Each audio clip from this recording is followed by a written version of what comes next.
The Great Coharie River spans more than 43 miles and has long been the center of life, recreation, and commerce for the Coharie tribe. Following several major hurricanes, tribal members became concerned about the health of the river and mobilized to restore it. Along the way, they met Ryan Emanuel, an eco-hydrologist at Duke and a member of the neighboring Lumbee tribe. Together, they are gathering valuable data that will help the community address the impacts of climate change on the river. Today, I'm visiting the Coharie Tribal Center in Clinton, North Carolina, to learn more about their collaborative effort to save the Great Coharie River. We tell the story that when the river took care of our people, and then when we started taking care of our river, this showed up as a gift. So it's a 650-year-old canoe. It's a pine tree. Just a beautiful piece of nature that we have here at our tribal center. It's beautiful. So this building was built in 1943 for East Carolina Indian School. I didn't know that we were segregated until we were integrated. So this place was really important. So we love sharing this with people. When you take a step back, what do you see? Looks like a great big heart. Great big heart. Yeah. What's the main vein that runs through it? Yeah, what's Great beating Coharie. is the Great Coharie. Yep. Yeah. So it's the lifeblood to our people. And so Ryan, when you see this geography, what's the overlay of environmental justice concerns or issues that you see here? Sampson County is a complicated landscape. You know, we do have these beautiful rivers that drain the entire county, but we also have a lot of competing human interests within these watersheds. Livestock operations, we have indigenous communities, we even have energy companies that are eyeing different parts of this landscape for various reasons. And you know, we don't have easy answers to what equitable outcomes look like. Sure. But from an environmental justice perspective, we know that it's critical to make sure that marginalized perspectives in particular are part of the process of coming up with those solutions. Sure. The Coharie tribe's project on their own river gives me a lot of hope for the future of Sampson County and really for all places in eastern North Carolina. They really set a great example of what a self-determined community can do.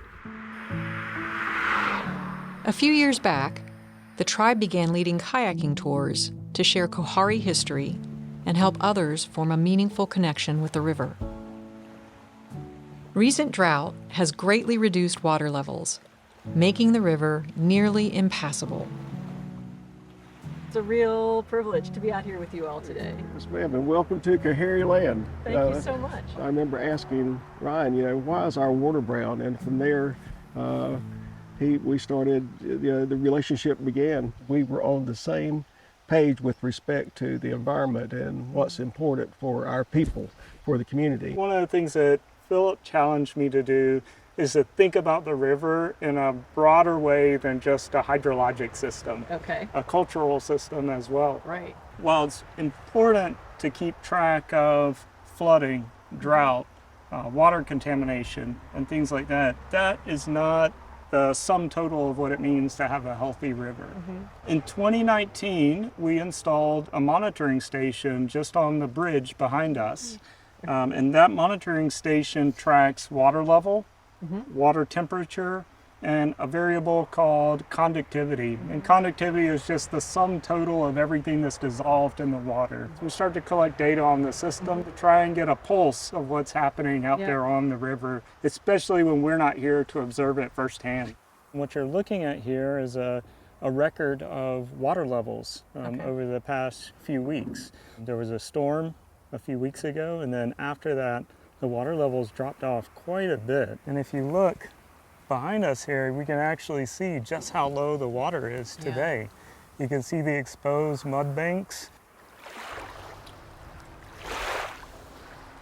So Toddy, we're gonna paddle downstream a little ways and take a look at the monitoring station. Sounds great. You can see that the exceptionally dry weather means that our instruments are entirely out of the water. We've never seen the river this low before. For me to look at it, it breaks my heart. When I was a young boy, this was our playground.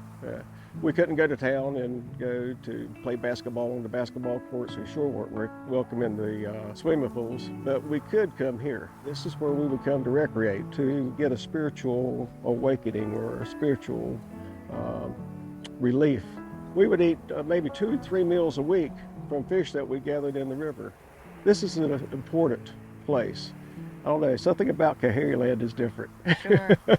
That's what I like about Ryan. He understands what we're talking about. Because of my relationship to Coharie people and to my people and to other tribal communities, it's easy for me to see how valuable and critically important indigenous knowledges are.